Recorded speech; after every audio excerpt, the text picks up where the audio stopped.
هتعملي ايه؟ هتاخدي طرف تمرريه في الطرف التاني او في الخرزة التانية كده.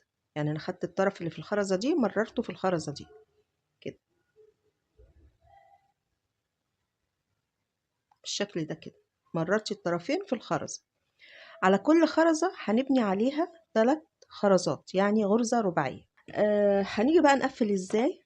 بس شايفة كده اهو، انا كده حطها لك تبقى ايه واضحة.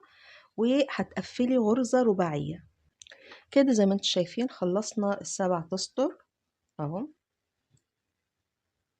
بالشكل ده. تعملي جزئين من الشنطة دي، عبارة عن جزئين. الجزء اللي هو الاسطواني ده اللي احنا اشتغلناه لوحده، وبعدين قفلنا كده نفس الحكاية، وبعدين هنرجع بقى نشتغل سطرين رباعي على الجزء ده كده زي ما انتم شايفين اهو. كده الشنطة بتاعتنا خلصت اهي. انت حابة بقى تحطي لها مغناطيس، قفل مغناطيس اوكي، حابة تسيبيها كده دي زي ما انت عايزة.